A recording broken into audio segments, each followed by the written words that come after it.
Hello psychology learners. സൈക്കോളജിയിൽ ഒരു degree കയ്യിൽ കിട്ടാൻ ഇനി ആകെ ദിവസങ്ങൾ മാത്രമേ നമുക്ക് ബാക്കിയുള്ളൂ അല്ലേ?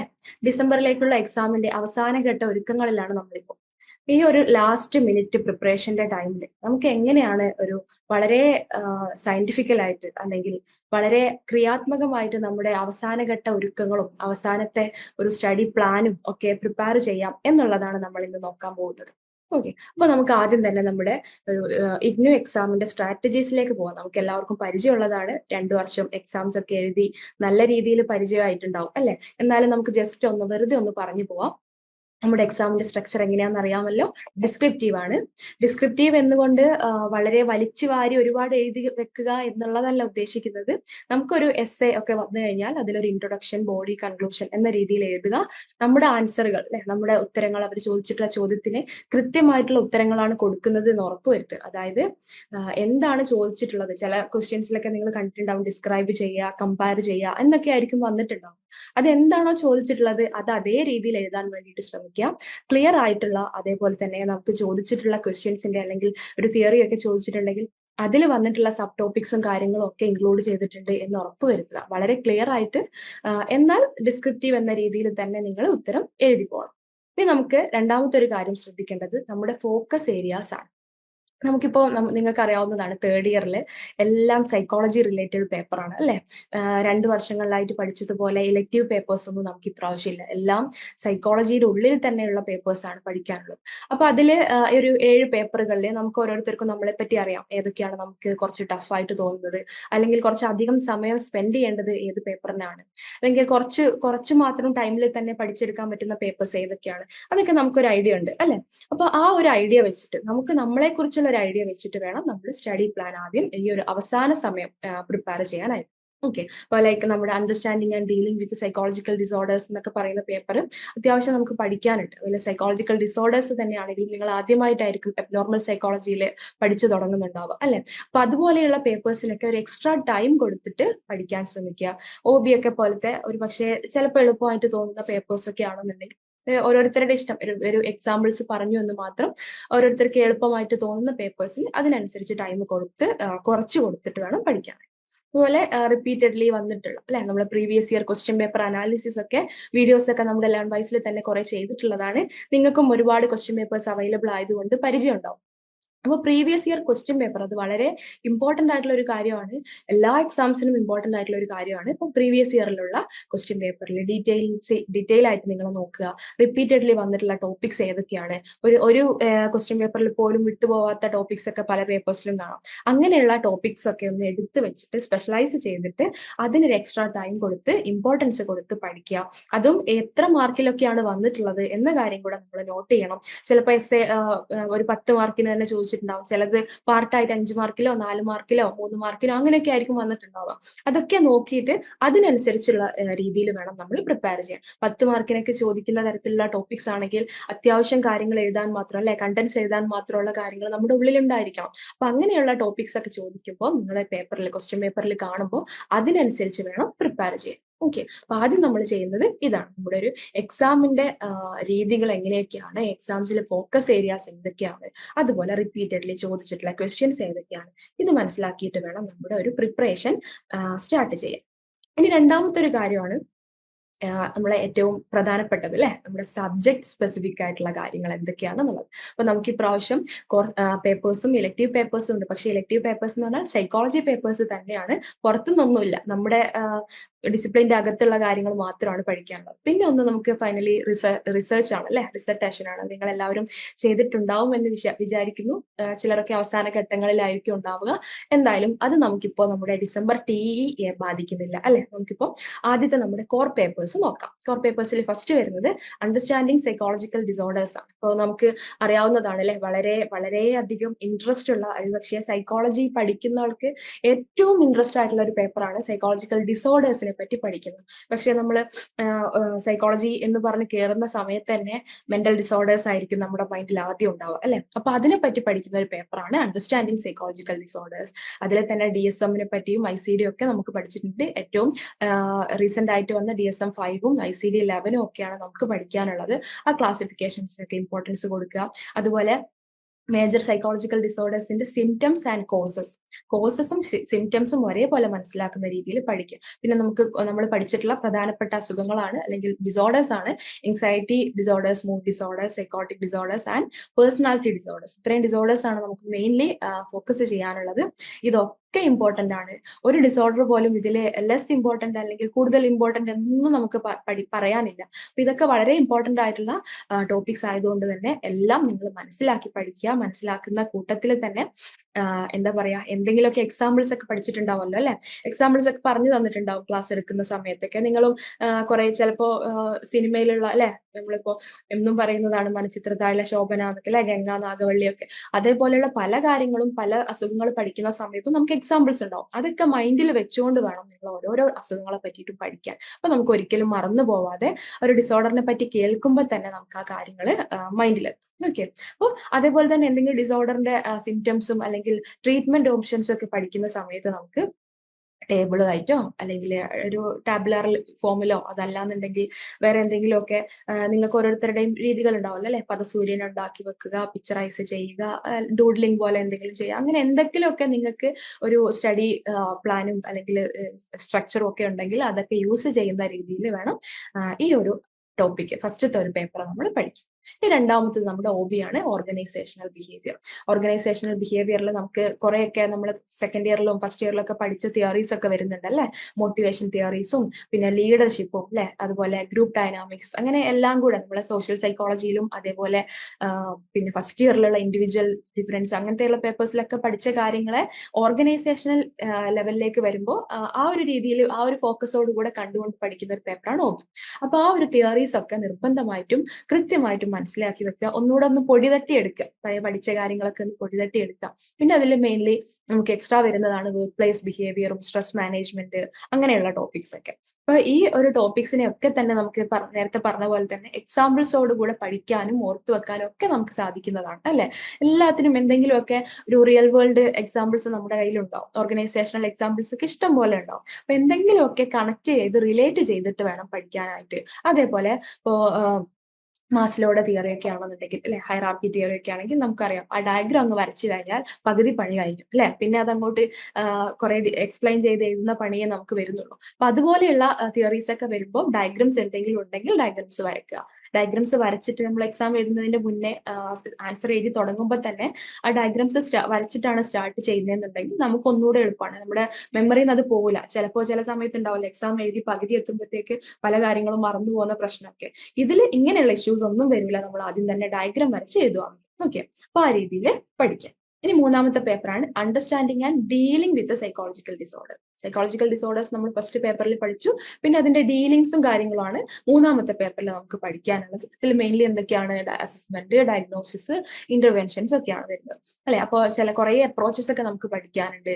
CBT, BT, സൈക്കോഡൈനാമിക്, ഹ്യൂമനിസ്റ്റിക്, അങ്ങനെയുള്ള കാര്യങ്ങളൊക്കെ അല്ലെ? അതിൽ ഏറ്റവും ഇമ്പോർട്ടന്റ് ആയിട്ടുള്ളതാണ് നമ്മുടെ CBT ഒക്കെ. കാരണം ഇന്നത്തെ നവഡേയ്സിൽ എടുത്ത് നോക്കുകയാണെങ്കിൽ എല്ലാ സൈക്കോളജിക്കൽ സെന്റേഴ്സിലും അല്ലെങ്കിൽ സൈക്യാട്രിക് സെന്റേഴ്സിലും ഹോസ്പിറ്റലുകളിലും മെന്റൽ ഹെൽത്ത് പ്രൊഫഷണൽസ് ഒക്കെ യൂസ് ചെയ്യുന്ന തെറാപ്പി മെത്തേഡ്സ് ആണ് CBT ഒക്കെ അല്ലെ? ഏറ്റവും കൂടുതൽ യൂസ് ചെയ്യുന്നതാണ് BTയും CBT ഒക്കെ. അപ്പൊ അതിനൊക്കെ ഏറ്റവും ഇമ്പോർട്ടൻസ് കൂടുതൽ കൊടുക്കുന്ന രീതിയിൽ പഠിക്കുക. എക്സാമിന് വേണ്ടി മാത്രമല്ല, നമുക്ക് നല്ലൊരു തിയററ്റിക്കൽ ബേസ് ഈ ഒരു തെറാപ്യൂട്ടിക് മെത്തേഡ്സിലൊക്കെ ഉണ്ട് എന്നുള്ളത് നിങ്ങൾ ഉറപ്പുവരുത്തുക. ഓക്കെ. ഡിഗ്രി ലെവലിൽ തന്നെ നമുക്ക് ഒരു തിയററ്റിക്കൽ ബേസ് ഉണ്ട് എന്നുള്ള കാര്യം നിങ്ങൾ ഉറപ്പുവരുത്തുന്ന രീതിയിൽ വേണം പഠിക്കാനായിട്ട്. ഓക്കെ. ഈ തെറാപ്യൂട്ടിക് അപ്രോച്ചസ് ഒക്കെ ഒരു അതിന്റെ ഏതൊക്കെ ഡിസോർഡേഴ്സിനാണ് നമ്മൾ യൂസ് ചെയ്യുന്നത് ആ തരത്തിൽ വേണം പഠിക്കാനായിട്ട്. ഓക്കെ. അപ്പോൾ എന്തെങ്കിലും ഒരു CBT ഒക്കെ ചോദിച്ചു കഴിഞ്ഞാൽ ഇന്ന അസുഖങ്ങൾ വരുന്ന സമയത്ത് നമുക്ക് എഴുതാൻ പറ്റും, അല്ല യൂസ് ചെയ്യാൻ പറ്റും എന്ന രീതിയിലൊക്കെ നമുക്ക് എഴുതാൻ പറ്റണം. അത് നമ്മുടെ ഉള്ളിൽ ഉണ്ടായിരിക്കണം. ഓക്കെ. അപ്പൊ അങ്ങനെയുള്ള കാര്യങ്ങളും അതുപോലെ എന്താണ് തെറാപ്പിയുടെ ഒരു ഇമ്പോർട്ടൻസ്, അതിന്റെ എത്തിക്കൽ പ്രാക്ടീസസ് എങ്ങനെയൊക്കെ നമുക്ക് ആർക്കൊക്കെ പ്രാക്ടീസ് ചെയ്യാം, ആർക്കൊക്കെ കൊടുക്കാം, വെറുതെ ഒരു ഡിഗ്രി കഴിഞ്ഞവർക്ക് തെറാപ്പി കൊടുക്കാൻ പറ്റുമോ, അല്ലെങ്കിൽ ഒരു PG കഴിഞ്ഞവർക്ക് തെറാപ്പി കൊടുക്കാൻ പറ്റുമോ, അങ്ങനെയുള്ള ഒരുപാട് കാര്യങ്ങളൊക്കെ കൺസേൺസ് ഒക്കെ ഉണ്ട് അല്ലെ ഓരോ തെറാപ്പി പഠിക്കുന്ന സമയത്ത്. അതൊക്കെ നിങ്ങൾ മനസ്സിലാക്കി വെക്കണം. ഓക്കെ. ഇനി അടുത്ത പേപ്പറാണ് കൗൺസിലിംഗ് സൈക്കോളജി. ഇപ്പൊ നമ്മൾ ക്ലിനിക്കൽ പോലെയാണ് അബ്നോർമൽ സൈക്കോളജി പറയുന്നത്. അടുത്തൊരു പേപ്പർ കൗൺസിലിംഗ് സൈക്കോളജിയാണ്. ഇതിലും കുറേ തിയറീസ് ഉണ്ട് അല്ലെ? ഒരുപാട് കൗൺസിലിംഗ് തിയറീസ് നമുക്ക് പഠിക്കാനുണ്ട്, മനസ്സിലാക്കാനുണ്ട്. പക്ഷെ ഒന്നും പുതിയതല്ല അല്ലെ? നമ്മൾ പഴയ 2 വർഷങ്ങളിലൊക്കെ ആയിട്ട് പഠിച്ച കാര്യങ്ങളൊക്കെ ഒന്നുകൂടെ ഒരു കൗൺസിലിംഗിന് ഫോക്കസ് കൊടുത്തുകൊണ്ട് പഠിക്കുന്ന രീതിയാണ്. അപ്പൊ ഇവിടെ നമുക്ക് അതിന്റെ മുന്നേ തന്നെ നമുക്ക് പഠിക്കാനുള്ള എന്തൊക്കെയാണ്? എന്താണ് കൗൺസിലിംഗ് അല്ലെ? എന്താണ് യഥാർത്ഥത്തിൽ കൗൺസിലിംഗ്? വെറും ഒരു ഉപദേശമല്ല കൗൺസിലിംഗ് എന്ന് നിങ്ങൾ ഓൾറെഡി മനസ്സിലാക്കി കഴിഞ്ഞിട്ടുണ്ടാവും. അപ്പം അതിന്റെ ഒരു സ്റ്റേജസ് ഉണ്ട്, അതിന് കറക്റ്റ് ആയിട്ടുള്ള വേ ഉണ്ട് അല്ലെ? ഒരു സ്റ്റെപ്പ് ബൈ സ്റ്റെപ്പ് ആയിട്ടുള്ള ഒരുപാട് കാര്യങ്ങളുണ്ട്. പിന്നെ അതുപോലെ സ്കിൽസ്, എന്തൊക്കെ സ്കിൽസ് ആണ് റിക്വയർഡ് ആയിട്ടുള്ളത്, പിന്നെ എത്തിക്കൽ ഇഷ്യൂസും എത്തിക്കൽ കൺസിഡറേഷനും എന്തൊക്കെയാണ്, പിന്നെ നമ്മുടെ തിയറീസ്. അതിൽ തന്നെ കോഗ്നിറ്റീവ് ബിഹേവിയർ തിയറീസും അതുപോലെ ക്ലയന്റ് സെന്റേർഡ് തിയറീസും, അതാണ് ഏറ്റവും വളരെ ഇമ്പോർട്ടന്റ് ആയിട്ടുള്ള ഒരു തിയറിയാണ് അല്ലെ, ക്ലയന്റ് സെന്റേർഡ് തിയറി. അപ്പൊ ഇതുപോലെയുള്ള തിയറീസിനൊക്കെ ഇമ്പോർട്ടൻസ് കൊടുത്തിട്ട് എല്ലാം പഠിക്കുക എന്നുള്ളതിനേക്കാൾ കൂടുതൽ നല്ല വൃത്തിയിൽ നിങ്ങൾ അത് മനസ്സിലാക്കി വെക്കുക. ഓക്കെ, ക്ലയന്റ് സെന്റേർഡ് അപ്രോച്ച് എന്നൊക്കെ പറയുമ്പോൾ എന്താണ്, അല്ലെങ്കിൽ പേഴ്സൺ സെന്റേർഡ് അപ്രോച്ച് എന്നൊക്കെ പറയുന്നത് എന്താണ് അതുകൊണ്ട് ഉദ്ദേശിക്കുന്നത്, എന്താണ് അതിന്റെ ഒരു ഇമ്പോർട്ടൻസ്, എന്തുകൊണ്ടാണ് അതിന് ഇത്രയും സൈക്കോളജിക്കാരുടെ ഇടയിൽ, കൗൺസിലേഴ്സിന്റെ ഇടയിൽ അതിന് ഇത്രയും ഒരു പോപ്പുലാരിറ്റി വരാൻ കാരണം, അങ്ങനെയുള്ളതൊക്കെ നിങ്ങൾ ചിന്തിച്ച് ഓരോരോ എക്സാമ്പിൾസ് ഒക്കെ കൂടെ മനസ്സിലാക്കി വെക്കുക. ഓക്കെ.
നമ്മുടെ 4 കോർ പേപ്പേഴ്സ് ആണ് ഇപ്പൊ പറഞ്ഞത്. എല്ലാ പേപ്പേഴ്സിനും നമ്മൾ നേരത്തെ പറയുന്ന പോലെ ഓരോരോ എക്സാമ്പിൾസോട് കൂടെ വേണം പറയാൻ. ഇനി നമുക്ക് നമ്മുടെ ഇലക്റ്റീവ് പേപ്പേഴ്സ് നോക്കാം. അതിൽ വളരെ വളരെ രസകരമായിട്ടുള്ള ഒരു പേപ്പറാണ് പോസിറ്റീവ് സൈക്കോളജി അല്ലെ? പോസിറ്റീവ് സൈക്കോളജി എന്ന് പറയുമ്പോൾ അതൊരു ഒരു പേപ്പർ എന്നതിലുപരി ഒരു വേ ഓഫ് ലിവിങ് എന്നൊക്കെയാണ് നമുക്ക് പോസിറ്റീവ് സൈക്കോളജിയെ നമ്മൾ അറിയപ്പെടുന്നത് അല്ലെങ്കിൽ പറയപ്പെടുന്നത്. അപ്പൊ അതിലുള്ള കുറെ കോൺസെപ്റ്റ്സ് ഉണ്ട്, വളരെ ഭംഗിയുള്ള കോൺസെപ്റ്റ്സ് അല്ലെ? എന്താണ് ഹാപ്പിനെസ്, എന്താണ് വെൽബീയിങ്, റെസിലിയൻസ് എന്താണ്, അങ്ങനെയുള്ള നമുക്ക് ഒരു ഫിലോസഫിക്കൽ ടച്ച് ഉള്ള, ഒരുപക്ഷെ അങ്ങനെയുള്ള കാര്യങ്ങളൊക്കെ ഇഷ്ടപ്പെടുന്നവർക്ക് ഒന്നും കൂടെ ഡീപ്പായിട്ട് പഠിക്കാൻ ആഗ്രഹിക്കുന്ന തരത്തിലുള്ള ടോപ്പിക്സ് ആണ് പോസിറ്റീവ് സൈക്കോളജിയിൽ വന്നിട്ടുള്ളത്. അപ്പൊ അതേപോലെ ടെക്സ്റ്റ് ബുക്കൊക്കെ വീണ്ടും വീണ്ടും വായിച്ച് നമുക്ക് എക്സ്ട്രാ കാര്യങ്ങളൊക്കെ എവിടെന്നെങ്കിലൊക്കെ കേൾക്കുന്നുണ്ടെങ്കിൽ അതൊക്കെ മനസ്സിലാക്കി വെച്ച് ഇതൊക്കെ ടെക്സ്റ്റ് ബുക്കിൽ അതേപോലെ അങ്ങ് പഠിച്ചെടുക്കുക എന്നതിലുപരി പോസിറ്റീവ് സൈക്കോളജി ഒക്കെ നമുക്ക് ഒരുപാട് ഇലാബറേറ്റ് ചെയ്ത് പഠിക്കാനും മനസ്സിലാക്കാനും എഴുതാനും ഒക്കെ പറ്റുന്ന ഒരു പേപ്പർ. അപ്പൊ അതില് പിന്നെ വരുന്ന നമ്മുടെ ഗ്രാറ്റിറ്റ്യൂഡും മൈൻഡ്ഫുൾനെസ് ഒക്കെ അല്ലെ? അതൊക്കെ എന്തൊരു ഭംഗിയുള്ള അല്ലെങ്കിൽ മനോഹരമായിട്ടുള്ള ഓരോരോ കോൺസെപ്റ്റ്സ് ആണ് മൈൻഡ്ഫുൾനെസ് ഒക്കെ. നമുക്ക് ഒരു പക്ഷേ യോഗയൊക്കെ പോലെ തന്നെ പ്രാക്ടീസ് ചെയ്യാൻ പറ്റുന്ന തരത്തിലുള്ള ഒരു കാര്യങ്ങളാണ്. അപ്പൊ അതൊക്കെ നിങ്ങൾ ആ ഒരു രീതിയിൽ തന്നെ ആ ഒരു പോസിറ്റീവ് വൈബോട് കൂടെ തന്നെ പഠിക്കുക. ഒരിക്കലും അയ്യോ പോസിറ്റീവ് സൈക്കോളജി പഠിക്കാനുണ്ടല്ലോ എന്നൊരു നെഗറ്റീവ് ടച്ചോട് കൂടെ നിങ്ങൾ ആ ഒരു പേപ്പറിനെ നോക്കി കാണരുത്. അത് പേര് പറയുന്നത് പോലെ തന്നെ വളരെ പോസിറ്റീവ് ആയിട്ടുള്ള ഒരു പേപ്പറാണ്. അതേ രീതിയിൽ തന്നെ നമ്മൾ പഠിക്കാൻ ശ്രമിക്കും. ഇനി നമ്മുടെ അവസാനത്തെ പേപ്പർ ഫോറൻസിക് സൈക്കോളജി ആണ്. ഇപ്പോൾ ഇന്നത്തെ കാലത്ത് വളരെ ഇമ്പോർട്ടൻസ് ഉള്ള ഒരു പേപ്പറാണ് ഫോറൻസിക് സൈക്കോളജി അല്ലെ? അപ്പോൾ കുറച്ചും കൂടെ സ്കോപ്പും കാര്യങ്ങളൊക്കെ കൂടി വരുന്ന ഒന്നുകൂടെയാണ് ഫോറൻസിക് സൈക്കോളജി. അപ്പൊ അതിന്റെ ഫോക്കസ് ഏരിയാസ് ആണ് ലീഗൽ സിസ്റ്റത്തിലുള്ള സൈക്കോളജിസ്റ്റിന്റെ റോൾ എന്താണ് അല്ലെ? അതുപോലെ എന്താണ് ക്രിമിനൽ ബിഹേവിയർ, അതുപോലെ ഒഫൻഡേഴ്സിന്റെ അസസ്മെന്റ് എങ്ങനെയാണ്, അങ്ങനെയുള്ള ടോപ്പിക്സ് ഒക്കെ പഠിക്കുക. അതും നേരത്തെ പറഞ്ഞതുപോലെ ഒരു ക്രിമിനൽ ബിഹേവിയറൽ അനാലിസിസിന്റെ ബേസിൽ ആ ഒരു രീതിയിൽ വേണം നമ്മൾ നോക്കിക്കാണാൻ പഠിക്കാൻ. ഓക്കെ. പിന്നെ നമുക്ക് ഇങ്ങനെയുള്ള തിയറീസ് ഒക്കെ ഇന്നത്തെ ഒരു ക്രിമിനൽ ജസ്റ്റിസ് സിസ്റ്റത്തിലുമായിട്ട് കണക്ട് ചെയ്തിട്ട് നമുക്ക് പഠിക്കാവുന്നതാണ്. പല കേസസ് ഒക്കെ ആയിട്ട് വരുമ്പോൾ അത് അങ്ങനെയാണല്ലോ അല്ലെങ്കിൽ ഇത് ഇങ്ങനെയാണല്ലോ എന്ന രീതിയിൽ നമുക്ക് കണക്ട് ചെയ്യാവുന്നതാണ്. ഇനി നമ്മുടെ അവസാനത്തെ പേപ്പറാണ് എൻവയോൺമെന്റൽ സൈക്കോളജി അല്ലെ.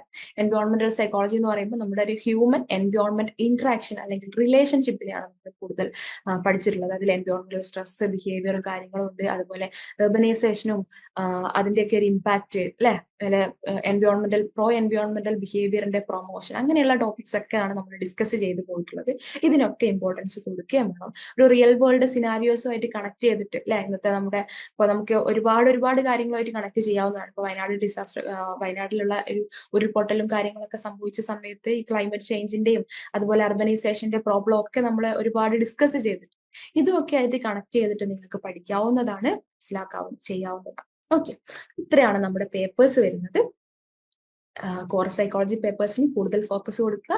ഇലക്ടീവും കഴിഞ്ഞ വർഷത്തെ പോലെ അങ്ങ് പാടെ ഒഴിവാക്കാൻ പറ്റുന്ന ഇലക്ടീവ്സ് അല്ല. നിങ്ങൾക്ക് അറിയാം, നമ്മുടെ ഡിസിപ്ലിൻ സ്പെസിഫിക് ആണ്, സൈക്കോളജി പേപ്പേഴ്സ് ആണ്. അതുകൊണ്ട് അതിനും ഇമ്പോർട്ടൻസ് നിങ്ങൾ കൊടുക്കണം. ഓക്കെ, ഇനി നമുക്ക് നമ്മുടെ ഒരു സ്റ്റഡി ടിപ്സ് നോക്കാം. എങ്ങനെയാണ് ഒരു ഫൈനൽ ലാസ്റ്റ് മിനിറ്റിലെ ഒരു സ്റ്റഡി ടിപ്സ് ഒക്കെ എങ്ങനെയാണെന്നുള്ളത് നമുക്ക് നോക്കാം. ഒന്നാമത്തെ ഒരു സ്റ്റഡി പ്ലാൻ നമ്മളെ ഓൺ പ്ലാൻ ആയിട്ട് നമ്മൾ ഉണ്ടാക്കും. അതായത് ഇപ്പൊ നിങ്ങൾക്ക് ഇത്രയും 7 പേപ്പേഴ്സ് പറഞ്ഞതിൽ ചിലതൊക്കെ സിമ്പിൾ ആണ് അല്ലെ, ചിലതൊക്കെ ഞാൻ കുറെ പഠിച്ചെത്തിയിട്ടുണ്ട്. എന്റെ എക്സാം റിവിഷൻ ഒക്കെ ഒരു വട്ടവും 2 വട്ടവും ഒക്കെ കഴിഞ്ഞിട്ടുണ്ട്. അപ്പൊ അതിനധികം സമയമൊന്നും വേണ്ട. ഓക്കെ, അതിനങ്ങോട്ട് മാറ്റി വെക്കുക. ചിലത് നമ്മൾ പഠിച്ചിട്ടും ചിലപ്പോൾ കറക്റ്റ് ഇപ്പോഴും പല ഡൗട്ട്സും കാര്യങ്ങളൊക്കെ ഉണ്ടാവും. അങ്ങനെ ഓരോരോ പേപ്പേഴ്സിന് ഓരോരോ പ്രത്യേകതകൾ ഉണ്ടാവും അല്ലെ. അതിനനുസരിച്ചുള്ള എക്സ്ട്രാ ടൈം വെച്ചിട്ട് കൊടുക്കുക. അതേപോലെ ഓരോരുത്തർക്കും ഓരോരോ പഠിക്കാനുള്ള ടൈമും പ്രധാനപ്പെട്ടതാണ് അല്ലെ. അതായത് ചിലർക്ക് രാത്രി കുറേ നേരം ഇരുന്ന് പഠിക്കാൻ പറ്റുമായിരിക്കും, ചിലർക്ക് രാവിലെ നേരത്തെ എഴുന്നേറ്റ് പഠിക്കുന്നതായിരിക്കും ബെറ്റർ, ചിലർക്ക് ഒരു ഉച്ചക്കൊക്കെ ഉറങ്ങി എണീറ്റ് ആ ഒരു സമയത്തൊക്കെ ഒന്ന് ഫ്രഷ് ആയിരുന്നു പഠിക്കാനായിരിക്കും പറ്റുക. അപ്പൊ ഓരോരുത്തർക്കും ഓരോ ടൈം ഉണ്ട്. അതൊക്കെ നമുക്ക് അറിയാവുന്നതാണ്, മനസ്സിലാക്കിയിട്ടുള്ളത്. അതേ രീതിയിൽ നിങ്ങൾ സ്റ്റഡി പ്ലാൻ ചെയ്യുക. അതുപോലെ ഒന്ന് പഠിച്ച് ബോറടിച്ചു എന്ന് തോന്നുന്ന സമയത്ത് കുറച്ചു നേരം എനിക്കൊക്കെ ആണെങ്കിൽ എന്റെ കാര്യമൊക്കെ പറയുകയാണെങ്കിൽ 10 മിനിറ്റ് അടുപ്പിച്ച് വായിച്ചു കഴിഞ്ഞാൽ എനിക്ക് ബോറടിക്കും, പഠിക്കാനുള്ള കാര്യം കേട്ടോ, നോവലും കാര്യങ്ങളല്ല. അപ്പൊ അങ്ങനെയുള്ള ഓരോരുത്തർക്കും ഓരോ രീതി ഉണ്ടാവും. അപ്പൊ ഒരു അരമണിക്കൂർ വായിച്ചു ബോറടിച്ചു എന്ന് തോന്നുവാണെങ്കിൽ അതവിടെ വെക്കുക അല്ലെ. അതവിടെ വെച്ചിട്ട് ഒരു കുഞ്ഞു ബ്രേക്ക് എടുക്കുക, ഒരു ഇത്തിരി സമയം. ആ ബ്രേക്ക് എന്ന് വെച്ചാൽ ഒരിക്കലും ഫോണിലേക്ക് പോകരുത്. ഫോണിലേക്കൊക്കെ പോയി കഴിഞ്ഞാൽ പിന്നെ നമ്മുടെ ബ്രേക്ക് നീണ്ട് അങ്ങനെ പോകും. ബ്രേക്ക് എന്ന് പറയുമ്പോൾ ഒന്ന് വെറുതെ വീട്ടിന്റെ പുറത്തേക്ക് ഒന്ന് ഇറങ്ങുക, മുറ്റമൊക്കെ ഗാർഡനൊക്കെ ഉണ്ടെങ്കിൽ വെറുതെ ഒന്ന് അതിലേക്ക് പോകുക, ഒരു ശുദ്ധവായു ഒക്കെ ശ്വസിച്ച് വരിക. ഇതൊക്കെയാണ് നമ്മുടെ ബ്രേക്ക് കൊണ്ട് ഉദ്ദേശിക്കുന്നത്. നമ്മൾ വീണ്ടും മൈൻഡും ശരീരവും ഒക്കെ തന്നെ റിഫ്രഷ് ആയി വീണ്ടും നമുക്ക് പഠിക്കാനിരിക്കാം. ഇനി ചില സമയങ്ങളിൽ നമുക്ക് പഠിക്കാൻ ഒരു ഇൻട്രസ്റ്റും തോന്നുന്നില്ല എന്നുണ്ടെങ്കിൽ വളരെ ഇൻട്രസ്റ്റ് ഉള്ള ഏതെങ്കിലും പേപ്പർ എടുത്ത് പഠിക്കാം. ഇൻട്രസ്റ്റ് ഉള്ള സമയത്ത് ഭയങ്കര ഞാൻ ഇങ്ങനെ ചാടി ആക്റ്റീവായി നിൽക്കുക, എനിക്ക് പഠിക്കാൻ തരൂ എന്ന രീതിയിൽ മൈൻഡ് നിൽക്കുന്ന സമയമാണെങ്കിൽ നമുക്ക് വളരെ ടഫ് ആയിട്ട് തോന്നുന്ന ഒരു പേപ്പർ എടുത്ത് പഠിക്കാം. ഓക്കെ, ഈ ഒരു രീതിയിൽ വേണം നമ്മൾ സ്റ്റഡി പ്ലാൻ ഉണ്ടാക്കാനായിട്ട്. ഇനി പഠിക്കുന്ന സമയത്ത് തന്നെ നമ്മൾ വിഷ്വൽ എയ്ഡ്സ് യൂസ് ചെയ്യണം. എന്താണ് വിഷ്വൽ എയ്ഡ്സ് കൊണ്ട് ഉദ്ദേശിക്കുന്നത്? ഇപ്പോൾ നേരത്തെ നമ്മൾ നാഗവള്ളിയുടെ കാര്യമൊക്കെ പറഞ്ഞിരുന്നു അല്ലെ. അപ്പൊ അത് റിലേറ്റ് ചെയ്ത് വരുന്ന ഒരു സൈക്കോളജിക്കൽ ഡിസോർഡർ പഠിക്കുന്ന സമയത്ത് നാഗവള്ളി ചിലങ്കയിട്ട് ആടുന്നതും വിടമാട്ടെ എന്ന് പറയുന്നതും ഒക്കെ നമ്മുടെ മൈൻഡിൽ വരണം. അതുപോലെ ഒരു ബൈപ്പോളർ ഡിസോർഡർ പഠിക്കുന്ന സമയത്ത് 3 സിനിമയിലെ ധനുഷിനെ ഓർമ്മ വരണം. ഈ ഒരു രീതിയിൽ നമ്മൾ നമ്മുടേതായിട്ട് ഉണ്ടാക്കിയെടുക്കുന്ന വിഷ്വൽ എയ്ഡ്സിനെ പഠിക്കുന്ന സമയം തന്നെ കണക്ട് ചെയ്ത് വെക്കുക. നമ്മൾ ഒരിക്കലും പഠിച്ച കാര്യങ്ങൾ മറന്നുപോകില്ല. ഓക്കെ, അതുപോലെ ആൻസർ റൈറ്റിങ്ങിന് പ്രാക്ടീസ് ചെയ്യുക. 2 വർഷം നിങ്ങൾ എഴുതിയതാണ്, നിങ്ങൾക്ക് ഓൾമോസ്റ്റ് അറിയാം.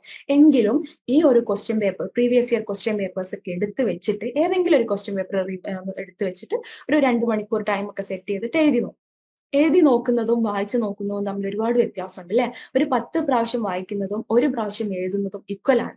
എഴുതി പഠിക്കുമ്പോൾ നമുക്ക് ടൈം മാനേജ്മെന്റ് ഒന്നും കൂടെ ഫ്ലോയിൽ കിട്ടുകയും ചെയ്യും. രണ്ടാമത്തെ കാര്യം, എഴുതുമ്പോൾ ഒന്നും കൂടെ നമ്മുടെ മൈൻഡിൽ ഉറപ്പിച്ചു കയറും അല്ലെ, നമ്മുടെ ബ്രെയിനിൽ അവിടെ ഉറപ്പായിട്ട് നിൽക്കും. അപ്പോൾ ആ ഒരു കാര്യങ്ങളിൽ ആൻസർ റൈറ്റിങ്ങിനെ പ്രാക്ടീസ് ചെയ്യുന്ന കാര്യം കൂടെ നോട്ട് ചെയ്ത് ശ്രദ്ധിക്കും. ഓക്കെ, പിന്നെ വരുന്നത് നമ്മുടെ റെഗുലർലി റിവൈസ് ചെയ്യുക എന്നുള്ളതാണ്. നമ്മൾ റെഗുലർ ആയിട്ടും റിവൈസ് ചെയ്ത് പോകണം. നമ്മൾ നന്നായിട്ട് പഠിച്ചിട്ടുണ്ട്, അതിനി പിന്നെ ഇനി നമുക്ക് നോക്കേണ്ട കാര്യമൊന്നുമില്ല എന്ന രീതിയിൽ അതിനെ ഒരു പേപ്പറിനെയും നിങ്ങൾ സ്കിപ്പ് ചെയ്യരുത്. ഇടക്കിടക്കൊന്ന് പൊടി തട്ടി വെക്കുക അല്ലെ, മറന്നു പോയിട്ടില്ല എന്ന് ഉറപ്പ് വരുത്തുക. വീണ്ടും റിവൈസ് ചെയ്യാം. ജസ്റ്റ് ഒന്ന് വായിച്ചു പോവുക. അറ്റ്ലീസ്റ്റ് നമ്മളിപ്പോ നിങ്ങൾക്ക് ഈ ഷോർട്ട് നോട്ട്സ് ഒക്കെ ഉണ്ടാക്കുന്ന ശീലം ഉണ്ടെങ്കിൽ ആ ഷോർട്ട് നോട്ട്സ് എങ്കിലും വായിച്ചു പോകുന്ന തരത്തിൽ ഒന്നും നമ്മുടെ മൈൻഡിൽ നിന്ന് പോയിട്ടില്ല എന്ന് ഉറപ്പുവരുത്താൻ ശ്രമിക്കുക. ഓക്കെ, ഇനി അടുത്തൊരു കാര്യമാണ് നമ്മള് എക്സാം ഡേന്റെ അന്നത്തെ എങ്ങനെയാണ് എക്സാം ഡേയിൽ നമ്മൾ പ്രാക്ടീസ് ചെയ്യേണ്ടത്, എന്തൊക്കെ കാര്യങ്ങളാണ് ശ്രദ്ധിക്കേണ്ടതെന്നാണ്. ഒന്നാമത്തെ കാര്യം ടൈം മാനേജ്മെന്റ് ആണ്. ഓൾറെഡി എക്സാം പേപ്പറൊക്കെ പ്രീവിയസ് ഇയർ ക്വസ്റ്റ്യൻ പേപ്പറൊക്കെ വെച്ചിട്ട് എഴുതി നോക്കിയവർക്ക്, ഇപ്പോൾ മോഡൽ എക്സാം ഒക്കെ എഴുതിയവർക്ക് അറിയായിരിക്കും അല്ലെ, അഡ്വൈസിൽ മോഡൽ എക്സാം കണ്ടക്ട് ചെയ്തിട്ടുണ്ടായിരുന്നു. അത് എഴുതിയവർക്കൊക്കെ അറിയായിരിക്കും എങ്ങനെയാണ് നമ്മുടെ ടൈം ഒരു ക്വസ്റ്റ്യൻസ് കിട്ടുന്ന സമയത്ത് അത്രയും സമയം സ്പെൻഡ് ചെയ്യേണ്ടത്, എവിടേക്കാണ് കൂടുതൽ ടൈം ഇരിക്കേണ്ടത് എന്നൊക്കെ നമുക്ക് അറിയായിരിക്കും. അപ്പൊ അത് നിങ്ങൾ ഒന്നുകൂടെ ഉറപ്പുവരുത്തുക. എക്സാം ആദ്യം തന്നെ ഒരു ക്വസ്റ്റ്യൻ പേപ്പർ കയ്യിൽ കിട്ടുമ്പോൾ ആ സമയത്ത് തന്നെ ഈ ക്വസ്റ്റ്യൻ എനിക്ക് നന്നായിട്ട് അറിയാം, ഇത് പെട്ടെന്ന് എഴുതി തീർക്കാൻ പറ്റും, ഇത് കുറച്ച് ആലോചിക്കേണ്ടി വരും, അപ്പൊ അതിന് അത്രയും സമയം എന്ന രീതിയിൽ നമ്മളൊരു മൈൻഡ് മാപ്പ് ഉണ്ടാക്കി വെക്കണം. അതിനനുസരിച്ച് വേണം എക്സാം എഴുതാൻ. ഇനി അവസാനത്തെ ഒരു 5-10 മിനിറ്റ് നമ്മൾ എഴുതിയ കാര്യങ്ങൾ വീണ്ടും ഒന്ന് വായിച്ചു നോക്കാനും, ക്വസ്റ്റ്യൻ നമ്പർ കാര്യങ്ങളൊക്കെ ഇട്ടിട്ടുണ്ടോ എല്ലാം ഉറപ്പുവരുത്താനും, അതേപോലെ തന്നെ എന്തെങ്കിലും കാര്യങ്ങൾ വിട്ടുപോയിട്ടുണ്ടോ എന്നൊക്കെ ഉറപ്പുവരുത്താനൊക്കെ ഉള്ളൊരു ടൈം അത് നിർബന്ധമായിട്ടും മാറ്റി വെക്കണം. ഒരു അവസാന ബെല്ലടിക്കുന്ന സമയം വരെ എഴുതിയിട്ട് പെൻ ഡൗൺ എന്ന് പറയുമ്പോൾ അത് എങ്ങനെയും കെട്ടിപ്പൂട്ടി കൊടുത്തയക്കുന്ന ആ ഒരു രീതി ഒരിക്കലും ഫോളോ ചെയ്യരുത്. ഒരു ലാസ്റ്റ് 5 മിനിറ്റ്സ് എങ്കിലും, അറ്റ്ലീസ്റ്റ് 5 മിനിറ്റ്സ് എങ്കിലും നമുക്കൊന്ന് നോക്കാനുള്ള സമയം മാറ്റിവെക്കണം. ഓക്കെ. അതുപോലെ തന്നെ ഇമ്പോർട്ടന്റ് ആയിട്ടുള്ള ഒരു കാര്യമാണ് പ്രസന്റേഷൻ എന്നുള്ളത്. നമുക്ക് നല്ലോണം അറിയാവുന്ന ഒരു ആൻസർ ആണ്, എങ്കിലും നമ്മൾ പ്രസന്റ് ചെയ്യുന്ന രീതിക്ക് വളരെയധികം ഇമ്പോർട്ടൻസ് ഉണ്ട് അല്ലെ. ഫോർ എക്സാമ്പിൾ ഒരു എസ്സേ ചോദിച്ചു, ഏതെങ്കിലും ഒരു മൂഡ് ഡിസോർഡറിന്റെ ഒരു എക്സാമ്പിൾ പറയുകയാണെങ്കിൽ, ഒരു ബൈപ്പോളാർ ഡിസോർഡർ എന്താന്നുള്ള ഒരു ക്വസ്റ്റ്യൻ വന്നു. അപ്പൊ നമ്മളൊരു ഇൻട്രൊഡക്ഷൻ കൊടുക്കുക, വൃത്തിയിൽ 1-2 പാരഗ്രാഫിൽ ഒരു ഇൻട്രൊഡക്ഷൻ കൊടുക്കുക. എന്നിട്ട് അതിന്റെ ബോഡി പോർഷനിൽ വരുമ്പോൾ ഓരോന്നും ബൈപ്പോളാർ ഡിസോർഡറിന്റെ അണ്ടറിൽ വരുന്ന സബ് ടോപ്പിക്സ് കുറെ ഉണ്ടല്ലേ. അപ്പം എന്താണ് മാനിയ, എന്താണ് ഡിപ്രഷൻ, എങ്ങനെയാണ് അത് ബൈപ്പോളർ ആവുന്നത്, അപ്പൊ ബൈപ്പോളർ ആവുന്ന സമയത്ത് അതിന്റെ ഡയഗ്രം ഒക്കെ ഉണ്ട്, അതൊക്കെ വെച്ചിട്ട് എങ്ങനെയൊക്കെ നിങ്ങൾക്ക് എക്സ്പ്ലെയിൻ ചെയ്യാൻ പറ്റും, അതൊക്കെ ഓരോന്നും സബ് ടോപ്പിക്സ് ആയിട്ട് കൊടുക്കുക. ആ സബ് ടോപ്പിക്സിനെ ഹൈലൈറ്റ് ചെയ്യുക. ഹൈലൈറ്റ് മീൻസ് അണ്ടർലൈൻ ഒക്കെ കൊടുത്തിട്ട് ചെയ്യാം. ഓക്കെ. അങ്ങനെ നോക്കുന്ന സമയത്ത് ഈ എക്സാം പേപ്പർ കാണുമ്പോൾ തന്നെ അവർക്ക് എന്തൊക്കെ ഇതിൽ ഇൻക്ലൂഡ് ചെയ്തിട്ടുണ്ടെന്ന് പെട്ടെന്ന് ഒരു ഐഡിയ കിട്ടും അല്ലെ. അതിൽ തന്നെ നമ്മുടെ പ്രസന്റേഷന്റെ ഒരു ഇംപ്രഷൻ അവർക്ക് കിട്ടിക്കഴിഞ്ഞു. ഈ ഒരു രീതിയിൽ ഇനി അവസാനം എന്താണ്, ഒരൊറ്റ പാരഗ്രാഫിലെങ്കിലും കൺക്ലൂഷൻ എഴുതുന്ന രീതി, ഇങ്ങനെ വൃത്തിയിൽ പ്രസന്റ് ചെയ്യുക. ആദ്യത്തെ പേജിൽ തന്നെ നമുക്ക് നല്ലോണം അറിയാവുന്ന വൃത്തിയിൽ എഴുതാൻ എന്ന് ഉറപ്പുള്ള ആത്മവിശ്വാസമുള്ള ക്വസ്റ്റ്യനെ എടുത്തിട്ട് എഴുതുക. അവസാനം വരുമ്പോൾ ഒട്ടും പറ്റൂല എന്ന് തോന്നുന്ന, അല്ലെങ്കിൽ നമുക്ക് കുറച്ച് ബുദ്ധിമുട്ടുണ്ടെന്ന് തോന്നുന്നതിന് അവസാനത്തേക്ക് മാറ്റി വെക്കുക. ഇനി ലാസ്റ്റ് ഇനി എക്സാമിന് ടൈം ഇല്ലാത്തൊരവസ്ഥ വന്നു കഴിഞ്ഞാൽ, അഥവാ നമുക്ക് എഴുതാനുള്ള ഒരു ടൈം കിട്ടുന്നില്ല, അവസാനത്തെ ഒരു ക്വസ്റ്റ്യൻ എഴുതാൻ സമയമില്ല എന്നൊരവസ്ഥ വന്നു കഴിഞ്ഞാൽ പോയിന്റ് ഡൗൺ ആക്കുക. ബുള്ളറ്റിനൊക്കെ ആഡ് ചെയ്തിട്ട് നമുക്ക് അറിയാവുന്ന കാര്യങ്ങളെ പോയിന്റ് ആക്കി എഴുതി വെച്ചിട്ട് അത്രയെങ്കിലും നമ്മൾ ചെയ്തിട്ടുണ്ട് എന്നുള്ളത് ഉറപ്പുവരുത്തും. ഓക്കെ. ഇങ്ങനെയുള്ള ഈ കാര്യങ്ങളൊക്കെ നമ്മൾ ഈ എക്സാമിന്റെ അന്നത്തെ ദിവസം ശ്രദ്ധിക്കേണ്ടതാണ്. ഓക്കെ. അപ്പൊ നിങ്ങളെല്ലാവരും ഒരു തവണയെങ്കിലും റിവിഷൻ കഴിഞ്ഞിട്ടുള്ളവരുണ്ടാവും. ചിലരാണെങ്കിൽ 1-ാം തീയതി ആവട്ടെ എന്നൊക്കെ പറഞ്ഞ് നിൽക്കുന്നവരുണ്ടാവും. ഇനി ചിലർക്ക് എക്സാമിന്റെ തലേന്ന് പഠിച്ചാലേ പഠിയൂ എന്നുള്ളവരും ഉണ്ടാവും അല്ലെ. ഓരോരുത്തർക്കും ഓരോ രീതിയാണ്. എന്തായാലും ഇനിയുള്ള സമയം നമുക്ക് കുറച്ചുകൂടെ സമയം ബാക്കിയുള്ളൂ. ഉള്ള സമയം നിങ്ങൾ മാക്സിമം യൂട്ടിലൈസ് ചെയ്യുക. നല്ല രീതിയിൽ പ്രസന്റ് ചെയ്യുക, പ്രിപ്പയർ ചെയ്യുക. നമ്മുടെ ഭാഗത്തു നിന്നുള്ള കാര്യങ്ങൾ നമ്മൾ വൃത്തിയായിട്ട് ചെയ്യുക അല്ലെ. ബാക്കിയുള്ള കാര്യം 50-50 എന്നാണല്ലോ പറയാ അല്ലെ. നമ്മൾ നമ്മുടെ കാര്യം ചെയ്യുക, ബാക്കി ദൈവം ചെയ്തോളും, അല്ലെങ്കിൽ വിധി ചെയ്തോളും, എന്ത് വേണമെങ്കിലും നിങ്ങൾക്ക് വിശ്വസിക്കാം. എങ്ങനെയാണ് നിങ്ങൾ വിശ്വസിക്കുന്നത് ആ രീതിയിൽ വിശ്വസിക്കുക. എന്തായാലും നമ്മുടെ ഭാഗത്തു നിന്നുള്ള കാര്യം മാക്സിമം നമ്മൾ ചെയ്തു വെക്കുക. എപ്പോഴും മറക്കരുത്, എന്തെങ്കിലും ഒരു ബോറിംഗ് തോന്നിക്കഴിഞ്ഞാൽ, അല്ലെങ്കിൽ ഒരു ബുദ്ധിമുട്ട് തോന്നിക്കഴിഞ്ഞാൽ, നമ്മുടെ മൈൻഡിനെ റിഫ്രഷ് ചെയ്യാൻ വേണ്ടി നമ്മൾ ഷോർട്ട് ബ്രേക്ക് ഒക്കെ എടുത്തിരിക്കണം, എന്നാലേ നമുക്ക് കാര്യമുള്ളൂ അല്ലെ. അതുപോലെ തന്നെ എന്നും നിങ്ങളിപ്പോ കഴിഞ്ഞ 3 വർഷമായിട്ടും ഇവിടുന്ന് കേട്ടോണ്ടിരിക്കുന്നതായിരിക്കും, സൈക്കോളജി എന്ന് പറഞ്ഞാൽ അതൊരിക്കലും ഒരു ബൈഹേർട്ട് ചെയ്തിട്ട് എന്തൊക്കെയോ കാര്യങ്ങൾ കഷ്ടപ്പെട്ട് പഠിച്ച് എക്സാം എഴുതി ആ ക്വസ്റ്റ്യൻ പേപ്പർ എക്സാം എഴുതി കഴിഞ്ഞതോടുകൂടെ അവിടെ വിട്ടിട്ട് പോകുന്ന ഒരു കാര്യമല്ല സൈക്കോളജി അല്ലെ. ഇതെന്താണ്, understanding the mind and behaviour. അവിടെയും അതുപോലെ നമ്മുടെ ചുറ്റുപാടുള്ളവരുടെ ഒക്കെ മൈൻഡും ബിഹേവിയറും ഒക്കെ മനസ്സിലാക്കാനുള്ള ഒരു ശാസ്ത്രമാണ് ശരിക്കും സൈക്കോളജി. അതൊരിക്കലും നമ്മൾ എക്സാമിന് വേണ്ടി പഠിച്ച് അവിടെ വിടേണ്ട കാര്യമല്ല. വളരെ ക്യൂരിയോസിറ്റിയോട് കൂടെ മനസ്സിലാക്കി എടുക്കേണ്ട, എപ്പോഴും എന്ത് കാര്യങ്ങൾ നമ്മുടെ ചുറ്റുപാടും നടന്നാലും കണക്ട് ചെയ്ത് മനസ്സിലാക്കാൻ പറ്റുന്ന, ഇതുകൊണ്ടായിരിക്കും അവരങ്ങനെ ബിഹേവ് ചെയ്തത്, നമ്മൾ അന്ന് അങ്ങനെ തിയറിയിൽ പഠിച്ചിട്ടുണ്ടല്ലോ, അതുകൊണ്ടായിരിക്കും അവരുടെ ആ സിറ്റുവേഷൻ അങ്ങനെ ആയതുകൊണ്ടാണ് അവരങ്ങനെ ചെയ്തിട്ടുണ്ടാവുക, അത് കുഴപ്പമൊന്നുമില്ല എന്ന തരത്തിൽ എല്ലാത്തിനും ഒരു സൈക്കോളജിക്കൽ റീസൺ കാണുന്ന രീതിയിൽ വേണം നമ്മൾ ഇനി അങ്ങോട്ടുള്ള കാര്യങ്ങൾ അല്ലെ, നമുക്ക് മുന്നോട്ട് പോകുമ്പോൾ അങ്ങനെ ആയിരിക്കണം. അതിനു വേണ്ടിയുള്ള ഒരു അവസാന ഘട്ട എന്താ പറയാ പ്രിപ്പറേഷനിലാണ് നമ്മൾ തേർഡ് ഇയറിന്റെ ഒരു എക്സാമിന് വേണ്ടി പ്രിപ്പയർ ചെയ്യുന്നത്. അപ്പോൾ എപ്പോഴും മനസ്സിലാക്കി വെക്കുക, സൈക്കോളജിയുടെ എല്ലാ തിയറീസിനെയും നല്ല വൃത്തിക്ക് മനസ്സിലാക്കുക. എന്ത് സംശയങ്ങൾ നിങ്ങൾക്കുണ്ടെങ്കിലും നിങ്ങളുടെ മെന്റേഴ്സുമായിട്ടോ ഒക്കെ കണക്ട് ചെയ്തിട്ട് ക്ലിയർ ചെയ്തിട്ട് പോവുക. നല്ല രീതിയിൽ എക്സാം എഴുതുക. ഓക്കെ. അപ്പൊ എല്ലാവർക്കും നല്ലൊരു എക്സാം ആവട്ടെ എന്ന് ആശംസിക്കുകയാണ്. Thank you so much. പിന്നെ പിന്നെ നമ്മുടെ ഇനി അങ്ങോട്ടുള്ള ഒരു previous year question paper analysis വീഡിയോസും ഒക്കെ നമ്മുടെ ലേൺ വൈസിന്റെ യൂട്യൂബ് ചാനലിലും ആപ്പിലും ഒക്കെ ഉണ്ടാവുന്നതാണ്. നിങ്ങൾക്ക് എന്ത് ആവശ്യങ്ങളുണ്ടെങ്കിലും റെഫർ ചെയ്യുക. നല്ലൊരു എക്സാമിൽ ആവട്ടെ എന്ന് ഒരിക്കൽ കൂടെ ആശംസിക്കുക. Thank you. നിങ്ങൾ ഇഗ്നുവിൽ ജോയിൻ ചെയ്ത ഒരാളാണോ? അല്ലെങ്കിൽ ഇഗ്നുവിൽ ജോയിൻ ചെയ്ത് ഡിഗ്രി PG ഒക്കെ തന്നെ നേടണമെന്ന് ആഗ്രഹിക്കുന്ന ഒരാളാണോ? ആണെങ്കിൽ നിങ്ങൾക്ക് വേണ്ടിയുള്ളതാണ് ലേൺവൈസ് പ്ലാറ്റ്ഫോം. കേരളത്തിലെ ഏറ്റവും മികച്ച ഇഗ്നോ സപ്പോർട്ട് പ്ലാറ്റ്ഫോമായുള്ള ലേൺവൈസിന്റെ സഹായത്തോടു കൂടി രാജ്യത്തെ ഏറ്റവും മികച്ച, ഏറ്റവും ക്രെഡിബിൾ ആയിട്ടുള്ള ഡിസ്റ്റൻസ് എഡ്യൂക്കേഷൻ യൂണിവേഴ്സിറ്റി ആയുള്ള ഇഗ്നുവിൽ നിന്ന് ഡിഗ്രി PG MBA ഒക്കെ നേടാം. 22ഓളം വരുന്ന പ്രോഗ്രാമുകളിൽ first year, second year, third year, fourth ഇയറിന് ആവശ്യമായുള്ള കംപ്ലീറ്റ് സപ്പോർട്ട് നിങ്ങൾക്ക് ലേൺവൈസിൽ അവൈലബിൾ ആണ്. കൃത്യമായ മെന്റർഷിപ്പോടുകൂടി കോംപ്രിഹെൻസീവ് ആയ ഒരു ഡിഗ്നിഫൈഡ് ലേണിംഗ് എക്സ്പീരിയൻസ് ഉറപ്പാക്കുന്ന ലേൺവൈസിന്റെ സവിശേഷതകൾ നിങ്ങൾക്കൂടെ കാണാൻ സാധിക്കും. ലേൺവൈസിൽ നിന്ന് മുമ്പ് പഠിച്ചിറങ്ങിയവരുടെയും ഇപ്പോൾ പഠിച്ചുകൊണ്ടിരിക്കുന്നവരുടെയും എക്സ്പീരിയൻസ് അറിയുന്നതിനും കണ്ട് മനസ്സിലാക്കുന്നതിനുമായിട്ട് എത്രയും പെട്ടെന്ന് ലേൺവൈസ് യൂട്യൂബ് ചാനലിലേക്ക് പോവുക. അവിടെ നിങ്ങൾക്ക് ഒരുപാട് വീഡിയോസ് കാണാൻ സാധിക്കുന്നതാണ്. ഇനി ഒട്ടും സമയം കളയണ്ട, എത്രയും പെട്ടെന്ന് താഴെ കാണുന്ന നമ്പറിൽ ലേൺവൈസിനെ പറ്റി കൂടുതൽ അറിയുന്നതിനായി വാട്സാപ്പ് വഴിയോ കോൾ വഴിയോ നിങ്ങൾക്ക് ബന്ധപ്പെടാവുന്നതാണ്.